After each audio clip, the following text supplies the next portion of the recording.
this film what we're going to be looking at is going to be how to critically analyze the film Blade Runner and go through some of the key ideas and particularly some of the, I guess, really good starting points that you can use when you're analysing and when you're putting your own commentary of the film into your responses. Okay, so because of the fact that Blade Runner is quite an ambiguous film, what it allows you to do is it allows you to come up with a multitude of different responses. Now, the great thing about that is it means that you can discuss it quite freely, which means you've got your own way of being able to interpret it. Now, again, the great thing about that is you can use the evidence of the film in a number of different ways and come up with your own ideas, which is a little bit easier than trying to come up with a very specific route to understanding the film through a lot of very subtle techniques which don't necessarily represent the ideas you're creating. In this case, there are a lot of very open and a lot of very dramatic and ambiguous scenes which you can interpret a number of different ways, which make it a much easier film to interpret than probably a lot of the others that you may study. Now, once you have a few key ideas in mind, it should be a fairly simple text to write about. So once you get over that initial complication of understanding the ideas, the storyline, etc., it is actually quite an easy text to write about because there are, as I said, multiple angles that you can approach it from. So to start with, let's just go through a couple of key scenes. Now, the interrogation of Leon, where he undergoes the Voight-Kampff test, for instance, at the beginning of the film, is quite a notable scene, particularly for noting the differences between him and also the interviewer. Mr. Chu's eye surgery, where Roy enters and interrogates Chu, who is an eye surgeon and an eye manufacturer, about how to get access to Tyrell. So, and there's that famous line that is basically uttered by Roy in his surgery, which is, "If only you could see what I've seen with your eyes."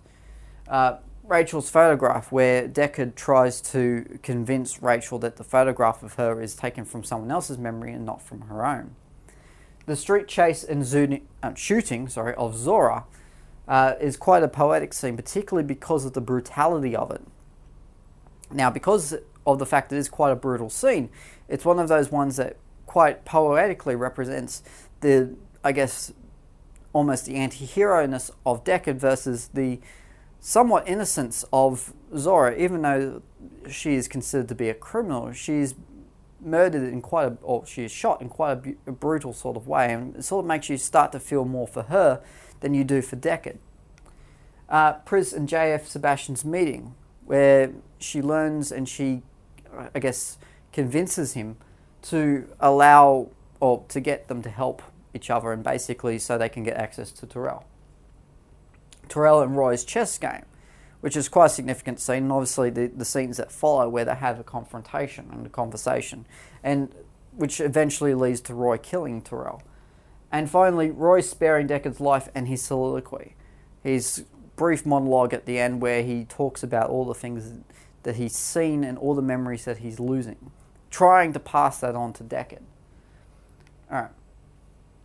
Now, let's look at the text and context of this film. So, the text and context is based very loosely, I might add, on Philip K. Dick's novel, Do Androids Dream of Electric Sheep? Now, the world is fairly similar between the two, but apart from that, a lot of the things are quite different. For instance, the term Blade Runners doesn't come into the film. They're not called Blade Runners in the original text. And there are a number of main differences between the book and the film. However, the world and the environment itself are actually quite similar. It's written in a changing world where personal technology was freely available. This was the 1980s, where computers were really starting to get small enough that they could go into the home, where people were carrying around Walkmans and CDs, where the VCR was starting to come to people's homes, where television had really become saturated into the Western household. So technology was becoming much easier to access. And Western society was also basically starting to overlap with the East, which is that a lot of different, I guess, cultural institutions, such as restaurants, and particularly different, I guess, cultural sorts of things start to introduce themselves in other countries, and really you start to see a bigger dawn of multiculturalism than probably what you have seen before. and society was starting to spread out, and cultures were particularly starting to mix. And also this idea of corporate / globalization. So this world where basically corporate entities and particularly global brands were really starting to gain power, and particularly starting to gain a bit of traction in the business world. And this sort of leads to this idea of globalization as well. So there are a number of things that were happening in sort of the early 80s that really have a strong influence on the film, apart from the hairstyles and the clothing. Okay, there are a number of themes in the text, and we'll just go through a couple of them very briefly here. So humanity, for instance, is one of those very strong themes. What makes something human, what's not human? And particularly this issue is raised prominently throughout the film with the question of what makes people human, and particularly the idea that what is making the replicants seem more human than what the human characters are. Memories.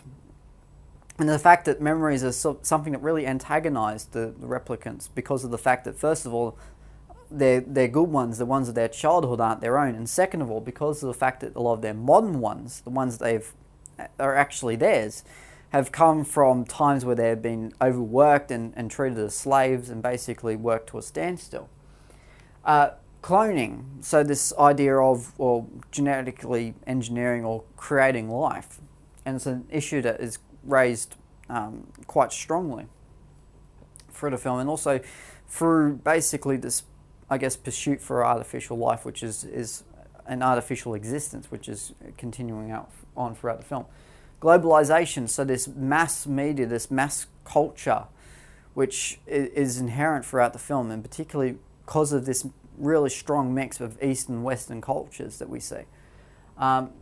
Human impact on nature is another really key idea, and certainly this idea of the environment being really quite heavily damaged by human hand, and also the fact that a lot of it is literally man-made, and a lot of the things that we see in the film are considered, in the film at least, to be man-made.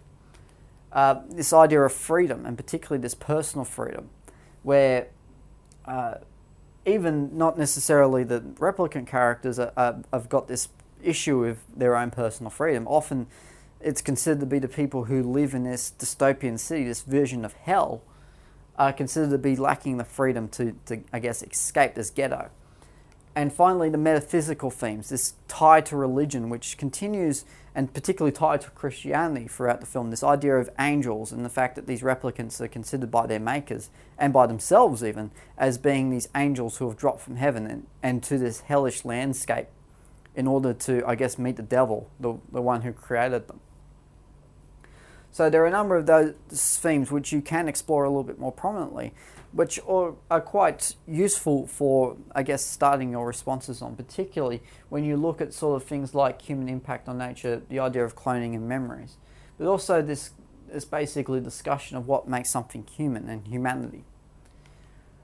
All right, let's go through a couple of film techniques, because there are a couple of, and we'll look at 3 here. First one we'll look at is lighting, because as a film noir film, this is quite a prominent feature.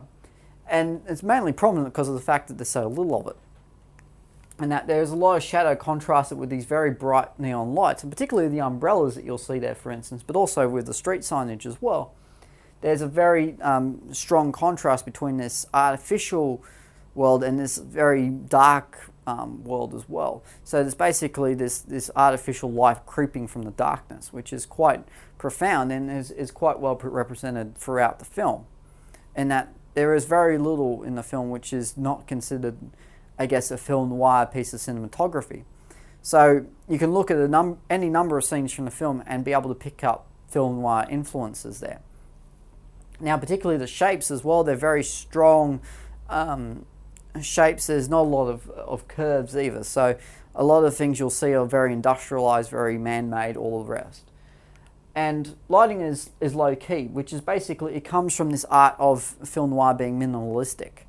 So in this case, it's probably not necessarily a minimalistic film. However, there are some features about which are quite minimalist, particularly with the fact that it's focusing quite heavily on particularly emotions of the main characters. And sort of, there's this only a very small pool of characters in which the rest are sort of drowned out with these shadows. So there's a sense that it is minimalistic in that sense, and the lighting sort of helps to represent that, particularly the way that the main characters are lit and the ones and everything else around them is not. Alright, cameras. High and low shots are basically used consistently, and particularly because this is one of those films that sort of represents power in its own way, then high and low shots are basically used to represent power. First of all, for Deckard, to show his power and basically his might with the gun to be able to, I guess, kill replicants in cold blood. But then it sort of later shifts to Roy, and this thing that this idea that Roy is himself a power, is not only a hulking character with great strength and great intelligence, but also probably the morally superior being to the others he encounters. And even though he is considered to be somewhat ghastly and a bit of a monster, he is one who is quite pure. So we see that, and that camera helps to represent that. Very distances, mostly close-ups, also help for key lines of dialogue and also help to basically show emotional reactions and responses to different things that characters say and do. So throughout the film, particularly in combination with the lighting, we sort of see this deep and dark contrasted with this light and different characters as well. So if you're having a look at critical analysis, and particularly of analysing these camera angles, start to focus on how they help to set up a character and how they help frame characters. And particularly this idea of how they're trying to represent the dominance of particular characters throughout the film. Now, production design is another key feature because of the fact that it is a science fiction film, but also because of the way that it helps to build characterization.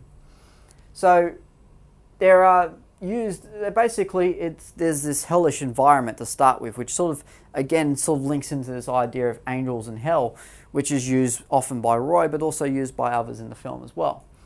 And by having this very hellish sort of landscape, it's helping to create this atmosphere and mood, which then the characters are able to sort of thrive in.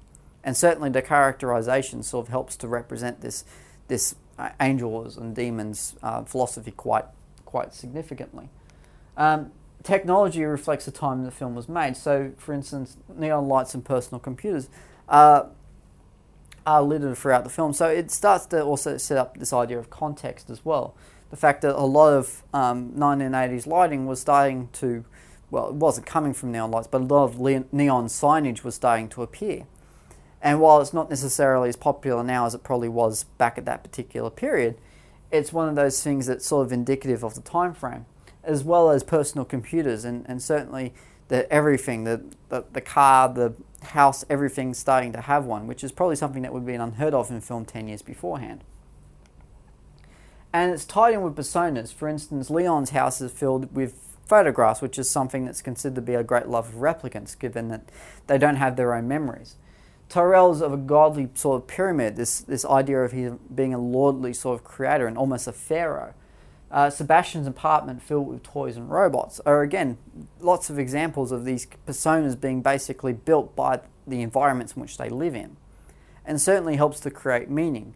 So, and this is one of the great films that actually uses production design to a great extent and allows you to, through props and through just basically key features like that, be able to actually explore the dynamics of how characters are created through the environments in which they're situated. Now, if you're looking at how to critically analyze all these features, the first thing to do is basically ask yourself the question, what do all these things do in helping to create the characterization, particularly of the humans and replicants, but also how they set up this mood, and particularly this very not only romantic but very depressing theme which continues throughout the whole film.